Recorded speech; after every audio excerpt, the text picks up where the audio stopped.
This is Eddie Hearn, Matchmaking Boxing. You are watching Sporting Icons. You don't need to be anywhere else. Now, historically, I've never really seen it when it comes to other promoters like a Don King, like Frank Warren, like Bob Arum, and many, many others, where certain fighters, like their top fighters, will take a loss. People asking the questions of, is that promoter now at the end of their reign? Is their moment in the sun now over? But when it comes to Eddie Hearn, every time one of his top guys takes a loss, then suddenly Eddie Hearn is in question. His company is in question.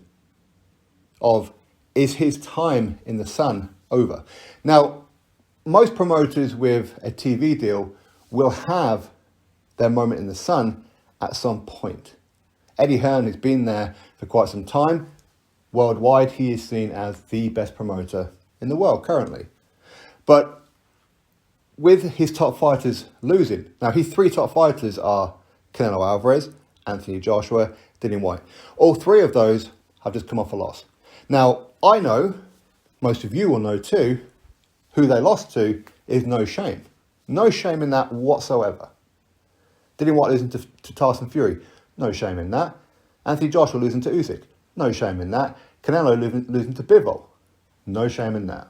But, unfortunately, the worldwide audience is not made up of boxing fans like you and I, who we know who these opponents are. We know how good they are. We know what their resumes are like. We know the risks and we know the rewards. Most of them don't know that. I don't like using the word casual, but that is a word that is thrown around where a lot of people will only watch the main eventers, the superstars, the big names. And when they take a loss, well, I'm not interested in boxing anymore. Don't care about it anymore because they care about the winning streak. They care about the undefeated streak. And when said fighter takes a loss, that's it, I'm done. Okay, that seems to be the way. So Eddie Hearn, of course, is being questioned because obviously his three biggest names have all taken a loss. Now, to Eddie Hearn's credit, which is something that other promoters didn't have that much of course they did have them at times, which is the backup plans. Eddie Hearn is always looking at the backup plan. He's looking to the future. So he's looking at his prospect fighters, his younger fighters, which ones can come up and maybe overtake these guys or equal or even get close to them. Currently, he's looking at, say, a Conor Benn, for example, a Joshua Boazzi, and maybe an Coley. These kind of people. That's what he's looking for. And, of course, some American-based fighters and that as well. What fighters can we get up there to maybe overtake the current top? So you have to give Eddie Hearn credit for the fact that he is always looking forward. One thing that I think is widely criticised with Eddie Hearn, especially lately, ever since he left Sky Sports, is the matchmaking. The matchmaking has taken a phenomenal nosedive. But I don't think Eddie Hearn will know that because at the minute, I think he lives and has been for quite some time living in that bubble of constructive criticism is just seen as hate.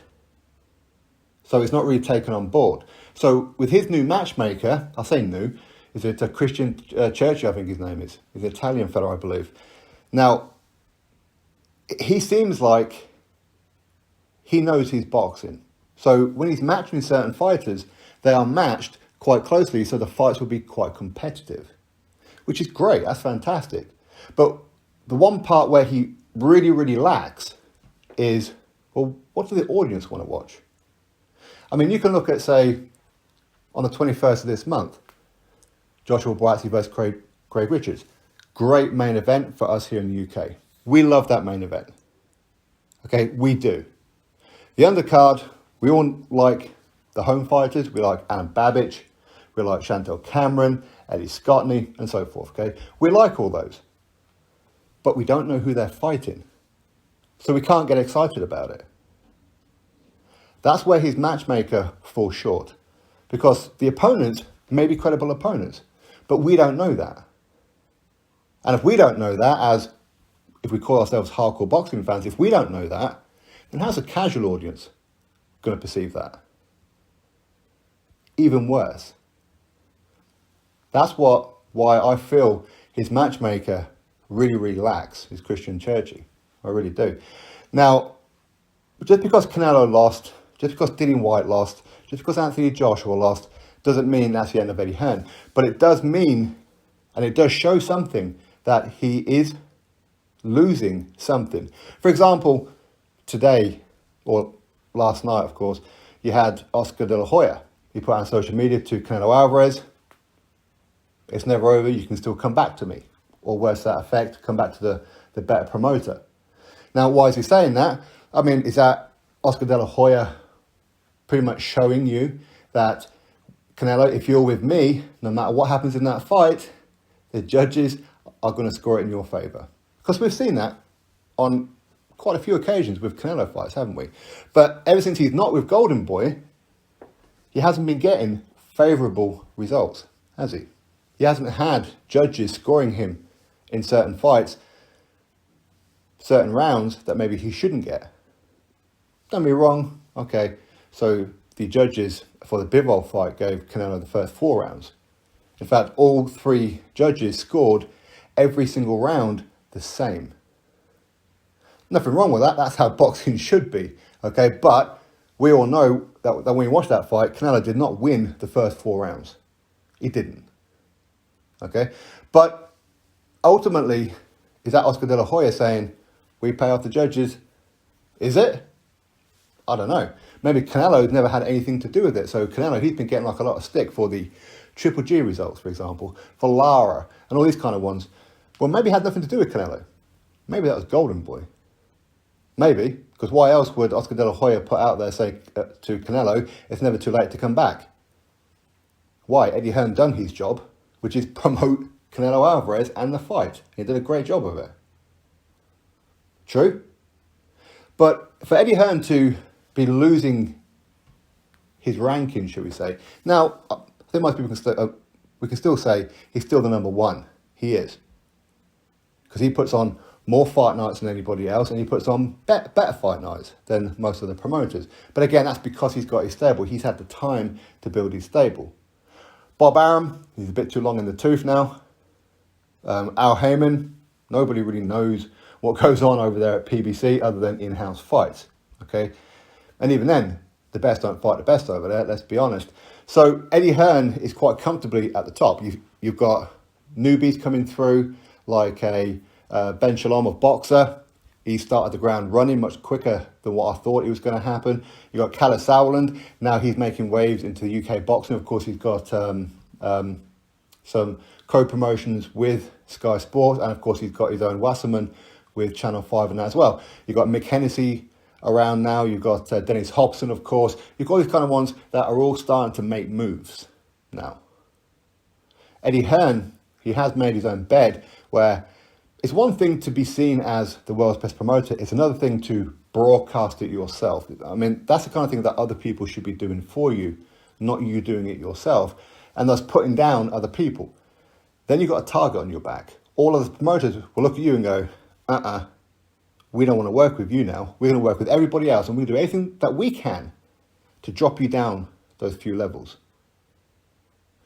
And Canelo Alvarez losing is great news for all of the promoters. It's great news. Anthony Joshua losing is great news for all of the promoters. Dillian Whyte losing is great news for all other promoters. Imagine Conor Benn's next fight. Imagine he loses. It's great news for other promoters. It is. So I can certainly see that Eddie Hearn is certainly feeling the pressure. He will be. DAZN have invested a lot of money into him and his vision, his product of boxing. Is he delivering it? Yeah, probably. He's probably delivering a very good chunk of it. But when your top stars lose, their interest will drop. Now, the rematch will probably have more interest than the first fight. But if you don't win the rematch, that's when your stock really plummets. So he's under pressure. He's under pressure for Canelo to maybe get revenge on Bivol, or at least take another fight and get that win. He's under pressure for Anthony Joshua to beat Usyk in the rematch. He's under pressure for Dillian Whyte to bounce back in a good win. He is. He's under pressure also for Conor Benn to fight somebody credible. So, yeah, Eddie Hearn is certainly under pressure. I think that he will be feeling it. I think that arrogance is starting to really bite him. You can tell that in his interviews. You can tell that in his mannerisms. He's not that suave, cocky, and no one can touch me. No, people are not just touching him now. They're starting to really poke at him. The next step, they're going to be trying to pull his pants down. Really, because they're all gunning for him. Every single one of them are gunning for Eddie Hearn right now. And they're all willing to work together just to spite Eddie Hearn. So, yeah, the matchmaking is a huge, huge problem that Matchroom need to address. I'm not saying get rid of Christian Church or anything like that. I'm not saying that. But I am saying that they do need to speak with him and ultimately overrule him on certain fights and say, but is that a marketable fight? It's a good fight on paper, but is it a marketable fight? That's the only way he's going to keep the audience, because that's the most important thing, keep the audience. I don't think Eddie Hearn is really keeping the audience. I think he's losing the audience. He really is.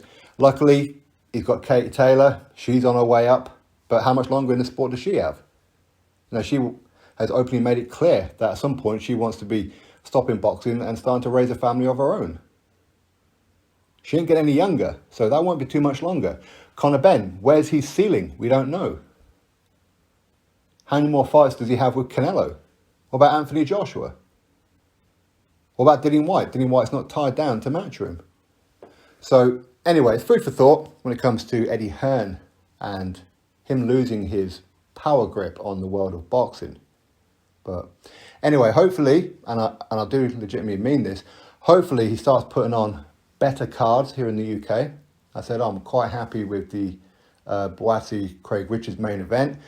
I'm cool with the home fighters, but I'm not cool with the away fighters.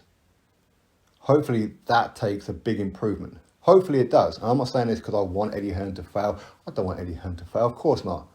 If Eddie Hearn fails and any other promoter fails by putting on shows, I fail. As a boxing uploader, as a boxing fan, I miss out, don't I? So I need them all to be, well, hopefully working together will be the perfect scenario, but putting on bigger and better fights, more interesting fights for the audience. And if the main eventers take a loss once in a while, well, there's no shame in that. There really isn't. But it will come as a consequence. It really will, because a lot of the casual audience won't see it for what it really is. Drop your thoughts below, click thumbs up, subscribe. Catch you on the next video.